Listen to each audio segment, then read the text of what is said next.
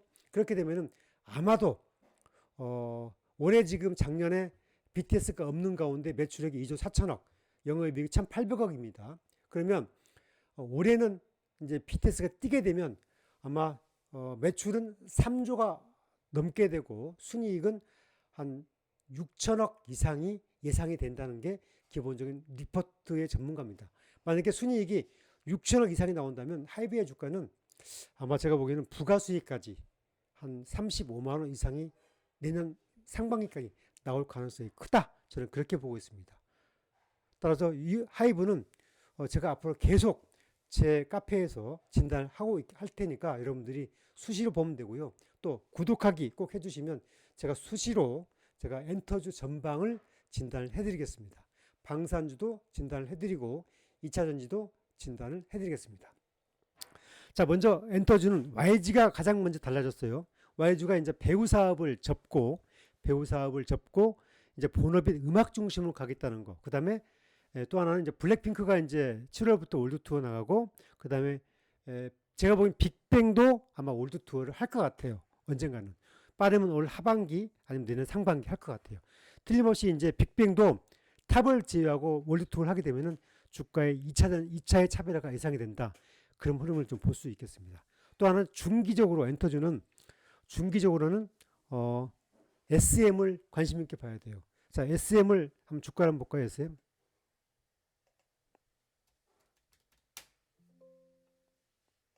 제가 이제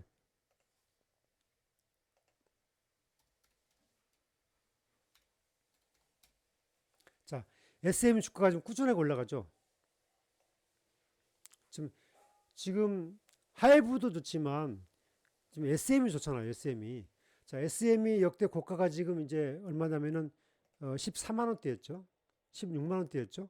지금 9만 원대죠. SM이. 그런데 JYP보다 SM이 훨씬 더 저는 유망하다고 봅니다. 첫째는 전체 상장 주식이 2,300만 주밖에 안 돼요. 그런데 SM이 왜 그러느냐? SM이 하이브를 따라서 DOU라는 플랫폼을 강화해서 앞으로 플랫폼을 계속 확대하려는 그런 전략을 가지고 있어요. 따라서 SM을 가볍게 봐서는 안 된다는 겁니다. SM은 아빠 제가 보기에는 상당히 수익성을 극대화되면서 갈 가능성이 커요. 따라서 SM은 아마 13만 원대까지는 수월하게 갈 수 있는 그런 여력이 있다. 따라서 SM의 흐름은 제가 계속 또 진단을 해드리도록 하겠습니다. 그 다음에 JYP는 좋긴 좋은데 JYP는 그렇게 스타가 없어요. JYP는 이제 많은 엔터테인먼트 IP들을 짧은 시간에 가동을 해서 수익을 내는 구조인데 지금 순이익은 높지만 중기적 성장성은 떨어진다. 그게 제 생각입니다. 자, 개인 투자자들한테 당부하고 싶은 말들은 어떤 점이냐면은 조금 참을 수 있는 인내가 좀 필요하다. 너무 서두르지 마라. 그리고 항상 현금을 20%는 남겨놔야 된다. 그 다음에 너무 빨리 부자가 되려고 하지 마라. 그 다음에 버핏은 55세 이후에 부자가 되었다. 너무 빨리 부자가 되려고 하지 마라. 그런 말씀을 드리고 싶습니다. 제가 이제 왜 이런 말씀을 드리냐면은 특히 개인 투자자들이 시장이 올라가고 본인이 한번 스텝이 꼬이게 되면 당장 오늘 주식을 사려고 하는 습성을 갖고 있어요. 또 오늘 주식 수익을 팔게 되면 다른 종목 살려고 하는 그런 습성이 있어요. 하지만 주식은 반드시 올라가면 떨어지고 떨어지면 올라가는 그 탄력성이 있기 때문에 오늘이 아니어도 내일 모레 보게 되면 아무리 급등하는 주식도 차익 매물이 꼭 나옵니다. 따라서 여러분들이 그 흐름을 보고 꼭 여유를 가지시고 돈이 5천만 원 있으면 매수할 때는 30%, 30%, 20%, 20% 현금 꼭 놔두고 30%살 때는 확인하고 사고 또 확인하고 사고 그런 여유를 꼭 갖기 바랍니다. 제가 앞으로도 제 카페에서 꾸준하게 제가 이제 여러분들한테 필요하면 진단해 드릴 거고요. 카페를 가입하시면 도움이 될 수 있고요. 그 다음에 또 하나는 구독하기 꼭 해주시면 제가 구독하기를 통해서 제 유튜브에서 계속 시장 전체, 미국 시장, 원달러 환율, 그 다음에 방산, 2차전지, 엔터 전방의 유망주를 진단을 하겠습니다. 꼭 구독하기 부탁드리겠습니다. 자, 오늘 강의는 여기서 마치겠습니다. 그럼 다음 시간에 다시 만나 뵙겠습니다. 감사합니다.